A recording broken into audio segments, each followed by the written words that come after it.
সুপ্রিয় শিক্ষার্থীরা, C programming এর ধারাবাহিক পর্বে আজ আমরা দেখব একটি ত্রিভুজের ক্ষেত্রফল নির্ণয়ের সি প্রোগ্রাম।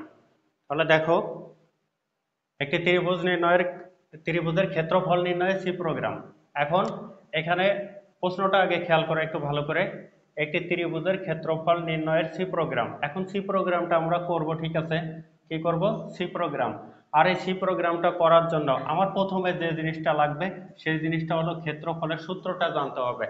এখন সূত্রটা যদি আমি না জানি তাহলে তো আর প্রোগ্রাম তৈরি করতে পারবো না, তাই না? সবকিছুর প্রথমে তো আগে সূত্রটা আমার আগে জানতে হবে। এখন ক্ষেত্রফল নির্ণয়ের সূত্রটা আমি জানলাম না, আর আমি সূত্রটা না জানলে আমি কোথায় ইনপুট বসাবো, আমরা প্রসেসিং এর কাজটা কিভাবে করব সেটা তো বুঝতে পারবো না। তাহলে আমাদের ক্ষেত্রফলের সূত্রটা আগে জানতে হবে। আমরা জানি একটা সাধারণ ত্রিভুজের ক্ষেত্রফলের সূত্র হচ্ছে কি, হাফ গুণ ভূমি গুণ উচ্চতা। হাফ গুণ ভূমি গুণ উচ্চতা, অথবা এভাবেও লেখা যায় ভূমি গুণ উচ্চতা, ভূমি গুণ উচ্চতা ভাগ 2। এভাবেও লিখতে পারো, হাফ গুণ ভূমি গুণ উচ্চতা অথবা ভূমি গুণ উচ্চতা ভাগ 2। এটা হচ্ছে ত্রিভুজের ক্ষেত্রফল নির্ণয়ের সূত্র।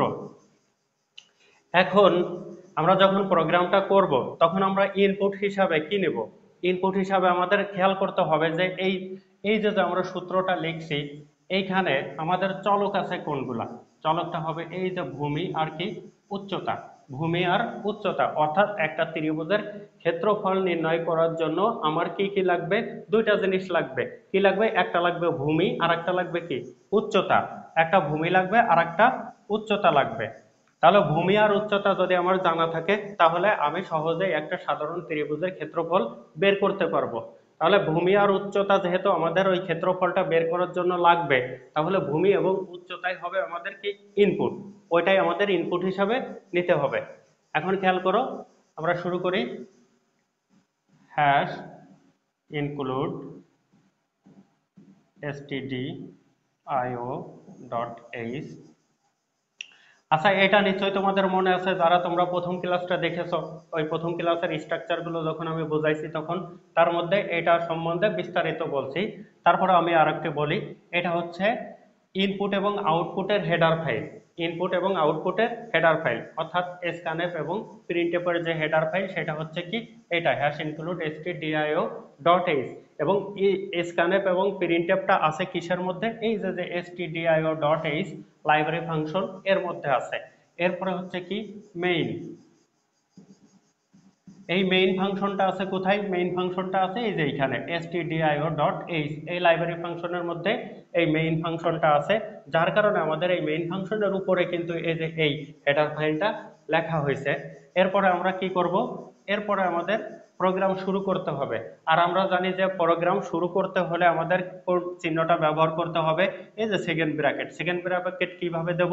এইভাবে নাকি এইভাবে?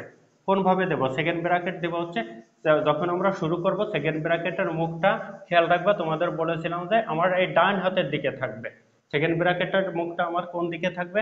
ডান হাতের দিকে। অর্থাৎ আমি যদি এইভাবে দাঁড়াই আমার ডান দিকে থাকবে মুখটা যখন শুরু করব, আর যখন শেষ করব তখন ওইটার মুখ থাকবে কোথায়?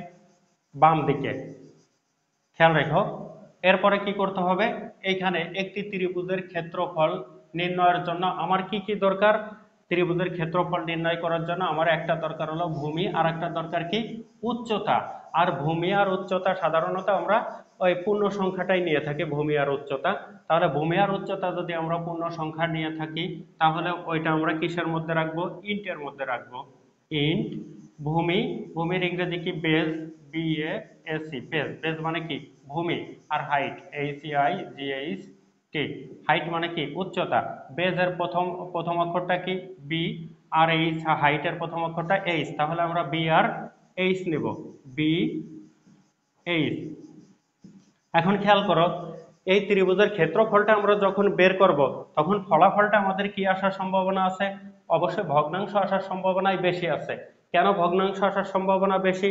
কারণ এই দেখো, এই যে ভূমি আর উচ্চতারে গুণ করে যখন আমরা 2 দিয়ে ভাগ করব তখন যখন আমরা ভাগের কাজ করব তখন ওইটা ভগ্নাংশ আসার সম্ভাবনাটাই বেশি থাকে। নাও হতে পারে, সেটা অনেক সময় পূর্ণ সংখ্যাও আসতে পারে, কিন্তু বেশিরভাগ ক্ষেত্রে এটা ভগ্নাংশ আসার সম্ভাবনাই বেশি থাকে। যার কারণে ফলাফলটা যদি ভগ্নাংশ আসার সম্ভাবনা থাকে, তাহলে ফলাফলটা আমরা কিসের মধ্যে রেখে দেব? ফলাফলটা আমরা ফ্লোটের মধ্যে রাখবো, FLOAT, ফ্লোট। আমরা কি বের করব? ক্ষেত্রফল। ক্ষেত্রফলের ইংরেজিটা হচ্ছে এরিয়া, AREA। এরিয়াটা আমরা কিসের মধ্যে রাখলাম? ফ্লোটের মধ্যে রেখে দিলাম, কারণ আমাদের ফলাফলটা যেহেতু ভগ্নাংশ আসার সম্ভাবনা আছে, সেহেতু আমরা কি করছি, এই ফলাফলটা আমাদের যেটা বেরোবে, অর্থাৎ এই যে এরিয়াটা, এই ভেরিয়েবলটা আমরা কিসের মধ্যে রেখে দিছি? ফ্লোটের মধ্যে রেখে দিছি। এরপরে কি করব? আমরা ইনপুট নেব। এখন তোমাদের নিশ্চয়ই মনে আছে যে ইনপুট আমরা কোন ফাংশনের মধ্যে নিব? ইনপুট নিব হচ্ছে scanf ফাংশনের মধ্যে। এই দেখো, scanf,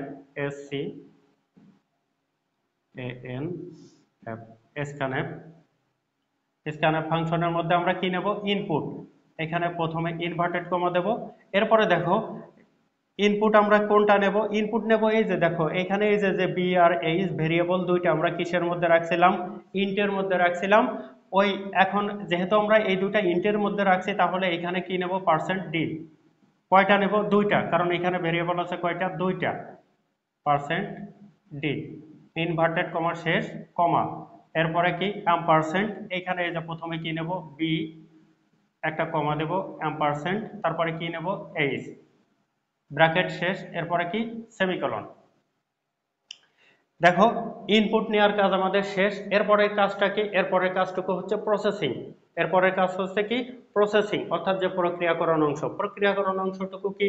প্রক্রিয়াকরণ অংশটুকু হচ্ছে এই যে আমাদের যে মানটা বের করতে বলছে, কি বের করতে বলছে? ত্রিভুজের ক্ষেত্রফল বের করতে বলছে।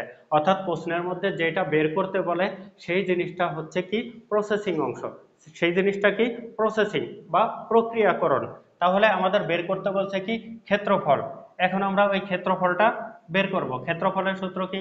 এরিয়া, AREA, এরিয়া ইকুয়াল, এই দেখো ক্ষেত্রফলের সূত্রটা আমরা কি লিখছি? ভূমি গুণ উচ্চতা ভাগ 2। তাহলে B গুণ H ডিভাইডেড 2, B গুণ H ডিভাইডেড 2। দেখো এটা আমাদের ক্ষেত্রফল বের করা শেষ, অর্থাৎ আমাদের প্রসেসিং এর কাজটা কি হচ্ছে? শেষ হয়ে গেল। এরপরে আমাদের কাজটা কি? পরবর্তী স্টেপে আমাদের কাজটা হচ্ছে ওইটারে আমরা এই যে ক্ষেত্রফলটা আমরা বের করছি এটাকে প্রিন্ট আউট করা। আর এটা প্রিন্ট আউট করতে হলে আমাদের কোন ফাংশন ব্যবহার করতে হবে? এটা প্রিন্ট আউট করতে হলে আমাদের প্রিন্টএফ ফাংশন ব্যবহার করতে হবে। অর্থাৎ আমরা প্রিন্টের কাজটা করি কোন ফাংশনের মধ্যে? প্রিন্টএফের মধ্যে আমরা প্রিন্টের কাজটা করি। তাহলে এখন আমরা চলো প্রিন্ট করি। দেখো প্রিন্টএফ, প্রিন্টএফ, এইখানে তোমরা লিখতে পারো দ্য এরিয়া অফ ট্রায়াঙ্গেল, অর্থাৎ কিসের? ত্রিভুজের ক্ষেত্রফল। দ্য এরিয়া অফ ট্রায়াঙ্গেল, ত্রিভুজের ক্ষেত্রফল। অথবা তোমরা ওই যে সোজা ভাষায় লিখে দিতে পারো the result is, RESULT, result is. এখানে ইকুয়ালও দিতে পারো এবং কলনও দিতে পারো, পার্সেন্ট। এখন এইখানে বলো তোমরা যে এইখানে পার্সেন্ট কি ডি দেব না এফ দেব? পার্সেন্ট এফ দেব, অবশ্যই এফ দেব। কেন এফ দেব? কারণ এই যে দেখো আমাদের যে ফলাফলটা বেরোবে সেই ফলাফলটা কি আসার সম্ভাবনা ছিল? ভগ্নাংশ আসার সম্ভাবনা ছিল। যার কারণে ওইটা আমরা কিসের মধ্যে রাখছি? এখানে দেখো ফ্লোটের মধ্যে রাখছি। ওই ফ্লোটের মধ্যে রাখার কারণে এখানে আমাদের কি দিতে হবে? Percent F, percent F, inverted comma শেষ, কমা, এইখানে আমরা ফলাফলটা লিখবো। ফলাফলটা কি পাইছি? এরিয়া, AREA, এরিয়া, ব্র্যাকেট শেষ, সেমিকোলন। এরপরে দেখো আমরা কি করছি? যেহেতু আমাদের ফলাফলটা প্রিন্ট করা হয়ে গেছে, এরপরে আমাদের আর কোনো কাজ নাই। আর কাজ যেহেতু নাই, সেহেতু আমাদের কি করতে হবে? প্রোগ্রামটা শেষ করতে হবে। এই যে প্রোগ্রামটা আমরা শেষ করে দিয়েছি। এখন আমাদের ত্রিভুজের ক্ষেত্রফল নির্ণয়ের সি প্রোগ্রামটা শেষ হয়েছে। নিশ্চয়ই তোমরা এটা বুঝতে পেরেছো। আর এটা যদি বুঝে থাকো তাহলে তোমরা একটি সমবাহু ত্রিভুজের ক্ষেত্রফল কিভাবে বের করতে হয় ওটা করে দেখাবা। আর আজকের মতো আমাদের ক্লাস এই পর্যন্তই। আমাদের ক্লাসটি যদি ভালো লেগে থাকে তাহলে পরবর্তী ক্লাস পেতে লাইক ও ফলো দিয়ে আমাদের সাথেই থাকো।